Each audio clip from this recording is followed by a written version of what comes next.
da Pérsia. Ele fazendo, né, oferecendo um banquete, pede, né, para convocarem a presença da rainha Vaste. E a rainha não obedece ao chamado dele. Não obedecendo ao chamado dele, o rei Xerxes, muito furioso, né, porque não respeitar uma convocação do rei era como se fosse um crime. E ele, para puni-la, ele faz um decreto que nunca mais ela poderia estar à presença do rei. E não só isso, que também iria ser levantada uma nova rainha para ficar no lugar dela. Ele, orientado pelos seus conselheiros, faz como se fosse uma seletiva, né? Um concurso. Convoca as moças, né, do reino, das províncias, e daquela seleção de moças, dali sairia a nova rainha. E dessa seleção veio Esther. Esther era sobrinha de Mordecai, ou Mardoqueu, em algumas versões. Esther era órfã e foi praticamente, né, criada pelo seu tio.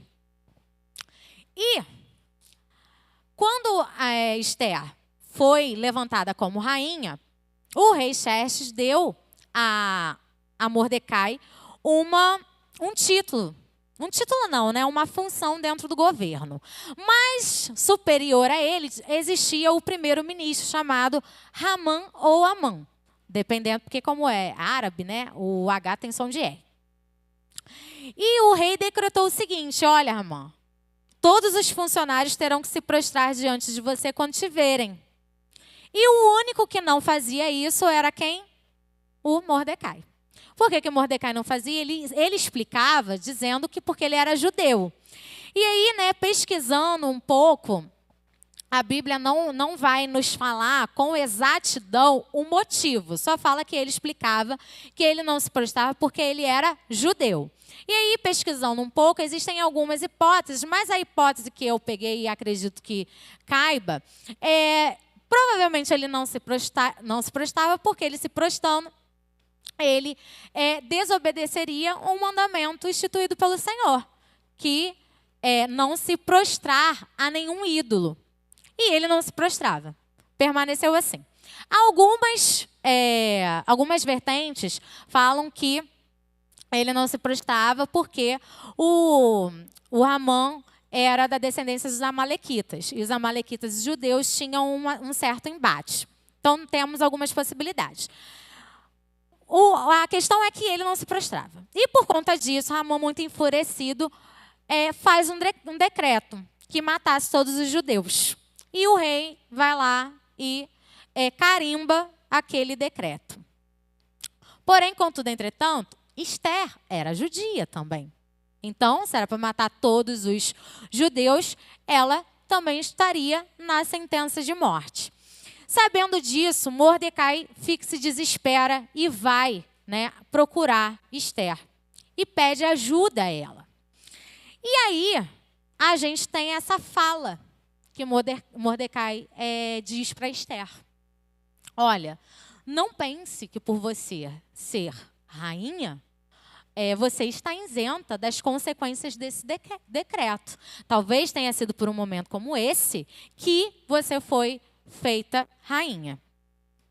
Mas, querido, antes da gente falar desses versículos, eu gostaria que a igreja percebesse que a atitude de Mordecai é uma atitude um pouco ousada. Porque ele não fala em tom, assim, ele não faz... Para ele ter respondido isso, é porque provavelmente Esther não reagiu da forma como ele gostaria. E a gente sabe disso lendo os versículos anteriores. Se a gente for lendo o versículo 10 e 11, a gente vai encontrar o seguinte. 10 e 11. 10 e 11 fugiu da minha Bíblia, gente. Então, está aqui. Diz assim, ó. Esther mandou Hataque entregar a seguinte resposta a Mordecai.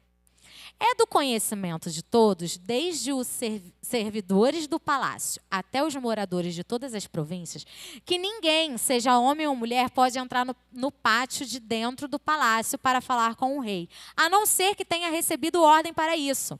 A lei é esta: quem entrar sem licença do rei será morto, a não ser que o rei estenda o seu cetro de ouro, para essa pessoa. E já faz 1 mês, 30 dias, que o rei não me manda chamar. Então, quando Esther recebeu o pedido de ajuda de Mordecai, ela diz assim: olha só, todo mundo sabe que não se pode ir até o rei sem ser convocado. Eu acho que ele recebeu essa resposta, tipo assim: meu querido, você não sabe que eu não posso ir até o rei sem ser convocado? Porque a resposta que ele dá é uma resposta que, de alguma forma, alfineta Esther. Ele vai dizer o quê? Quando ele recebe, ele diz: não pense que por morar no palácio, só você entre todos os judeus escapará da morte. Se você ficar calada numa situação como esta, do céu virão socorro e ajuda para os judeus, e eles serão salvos. Porém, você morrerá e a família do seu pai desaparecerá. Mas quem sabe, talvez você tenha sido feita justamente rainha para ajudar numa situação como esta. Querido, destrinchando o pensamento de Mordecai, e aí, tenta imaginar comigo, né?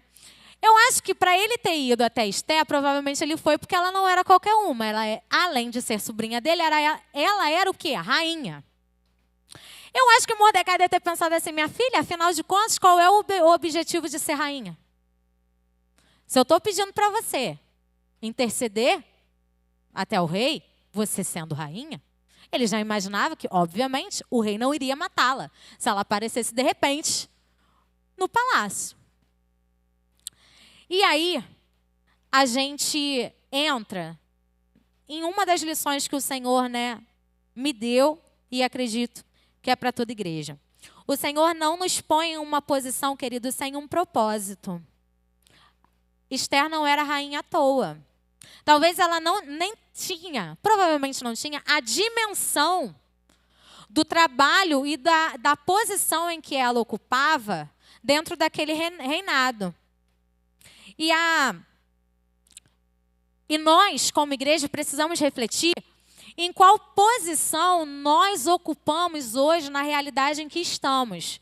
E, querida, eu não estou falando de posição, não estou falando de trabalho, eu estou falando posição. Eu sou uma mulher casada, eu tenho um trabalho e eu sou serva do Senhor. Essa é a posição em que eu ocupo. Qual é a posição que você ocupa? Talvez você seja homem, casado, pai, servo do Senhor, você tem o seu patamar dentro do seu trabalho, você seja, não sei, uma pessoa que além de ter, que não trabalha por carteira assinada. Qual é a sua posição dentro da realidade de hoje? Porque, querido, independente da posição em que você esteja, essa posição não é à toa.